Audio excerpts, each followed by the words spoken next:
Eto, si Bato de la Rosa, na nangako sa inyo mga DDS hanggang sa huli, no? Hanggang sa huli, sasamahan ko si dating Pangulong Duterte. Biruin nyo, ano? Nung inaaresto na ho, mga kababayan, si dating Pangulong Duterte, si Bato, wala. Siya lang ata wala dun eh. Maigi pa si Bongo eh. Si Bongo at least may pa-eme. Di ba may pa-eme si Bongo na ito, pizza payo. Uy, meron pizza payo kay dating Pangulong Duterte. Ayaw papasukin. Oh, nandoon si Bongo. Si Bato wala. Nandoon daw siya sa kabundukan, nangangampanya. No? Sabi kay Medjaldia ay aasikasuhin ko to. Baka mapigilan natin ang pag-aresto kay dating Pangulong Duterte.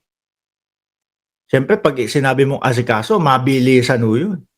From time to time, mag-a-update ka doon sa mga taong nag-aantay, doon sa sinasabi mong aasikasuhin mo para mapigilan ang pag-aresto kay dating Pangulong Duterte. Eh, ang ginawa ko, nagpatay ng cellphone eh. Oh, siguro iniisip niya, uy, Bato, sabi mo, di ba, nandito yung pangalan mo sa warrant of arrest?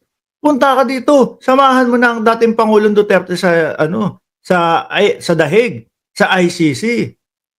Siguro, ayaw hong makulit ng ganun. Pinatay yung cellphone. Diyos ko po. After ilang araw, nakita natin si Bato de la Rosa. Yung mga DDS po. Kayo, mga DDS, umiiyak pa din kayo, di ba? Umiiyak kayo doon sa pagkaka-aresto after ilang araw na yun. Pero si Bato ninyo, tanungin mo ano ginagawa. Nagleletsyon na ng isang buong baboy with matching happy face at happy horse. Alam niyo yung happy horse? Red horse. O, di ba? Kaya yung mga lumabas na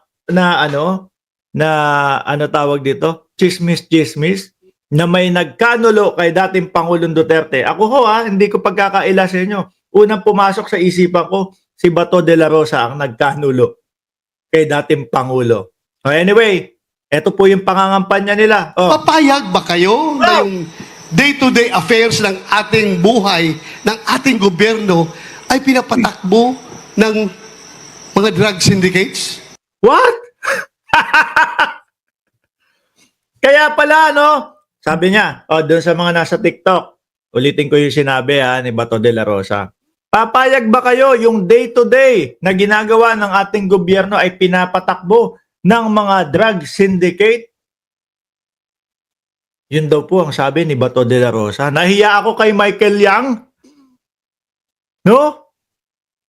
Sino po ang nakakaalala kay Michael Yang, mga kababayan? Naputok po na sinasabi na ang negosyo ay droga. At ang sinasabi ho, mga kababayan, si Michael Yang ay may laboratorio sa Davao ng droga. Pero ano po ang ginawa ng dating Pangulong Duterte? Gagawin kitang advisor ko. Gagawin kitang advisor ko. Para ano po? Para kapag ka na-question, hindi mo pwedeng sabihan na ano yan, na may laboratorio yan ng droga. Kasi, ano yan, dikit kay dating Pangulong Duterte yan. At si dating Pangulong Duterte ay lumalaban kontra sa droga. Hanggang ngayon no, mga kababayan, hindi pa din naman nakikita si Michael Yang eh. No po? Hanggang ngayon, wala pa din. Nung panahon nila, wala. Advisor ni Digong eh. Labas-pasok sa Malacanang, panigurado. Ang naging advisor ni Digong na isang Chinoy. Chino, no? Chinese advisor. Sabi ni Sir Rego Adventure. Correct. Nahiya kami doon sa mga pagkakataon, no? Na yun, Bato. Di ba? Tuloy. Papayag kayo niyan? Kaya sabi ni Pangulong Duterte, upakan natin ito, Bato. Huwag natin ito pabayaan. Trabahuin natin ito. Grabe naman yung pag-upak ninyo. Grabe yung pag-upak nila, mga kababayan. Di ba? Hanggang sa umabot sila sa punto na suspect pa lang ho. Pero ano na,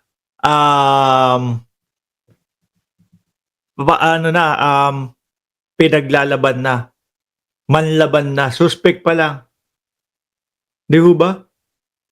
Tagal namang damputin si Bato. Mamaya hintayin nyo, pakinggan nyo yung sasabihin ni Inday Sara Duterte. Tuloy. Dahil kawawa ang Pilipinas pag hindi natin ito gawin. Naubos ba, Bato? Hindi naman, di ba? Ano ang unang pangako ng dating presidente ng Pilipinas? 6 months, bigyan nyo ko ng 6 months, tapos to. Nangyari ba? Hindi. Hindi. Di ba? Hindi naman nasugpo ang droga. Nung pagkakahiling niya, nang bigyan siya ng 6 months, walang nangyari ho. Naano lang tayo, kumbaga, nadala lang po tayo nung pananalita ni dating Pangulong Duterte nung eleksyon. After, nangyari na yung 6 months, nag-request ulit. Another 6 months kasi hindi namin akalain na napakalaki ng problema ng ating bansa sa droga. O di ho ba? Hanggang sa natapos po ang kanyang termino. Ayun, yung sabi ho nila na 120 plus na programa o na proyekto sa Build, 12 lang po yun natapos. Ay naku, iba pala yun. Hindi, natapos ang termino ni dating Pangulong Duterte. Madami pa doon droga ha. Wala namang nangyari ha. Wala namang nagbago ha. Pero yung pangako nila na build niya, 120 plus na proyekto, 12 ang natapos. Bumagsak pa yung isa. 11 na lang. Di ba? Pinagmamalaki nila. Tatak Duterte tong tulay na to. No, pinagmamalaki nila yun eh. Di ba? Bumagsak ho. Ay iba na daw po ang may proyekto. Hindi na daw po Tatak Duterte yon. Nakita nyo yung mga estilo ng mga DDS, mga kababayan. Tuloy ka ba to ha? Pagkatapos namin ginawa, anong isinuklit natin sa kanya? Yun, binyahe siya sa dahig. Kaya mga kaibigan ko, ako'y nakikiusap sa inyo na sana, suportahan natin ang Duterte. Itong 10 politiko. Suportahan ang Duterte. Yung 10 politiko ang maglalabas kay dating Pangulong Duterte. No, tapos nagdagdag pa kayo. Amy Marcos, tsaka Villar. Nagdagdag ho sila, no? Kawawa naman yung Marcoleta. Mga kababayan, malamang po kapag kayong, siyempre lahat po yan, wala naman doon sa 12. Si Bato lang. Si Bato lang at si Bungo. Kapag nag-push, mga kababayan, yung Amy Marcos na talagang mas marami po ang appearance with Inday Sara Duterte, papasok yung Marcos, yung Amy Marcos at yung Villar. Yung Marcoleta, ayun, nandun na sa malayo, lalong hindi makakapasok ho, mga kababayan. Ay, nako. Mas kinawawa si Rodante Marcoleta. Dapat umaangal si Marcoleta dyan no? Di ba? Kasi baka kakuha yung dalawa. Sabihin na natin, makapasok yung dalawa, Amy Marcos at si Villar. Di yung Marcoleta na nandun na. Lalo hong mapag-iiwanan yun sa 12. Na ito, na gustong maging politiko. Wag na, ayaw na ng taong bayan sa inyo.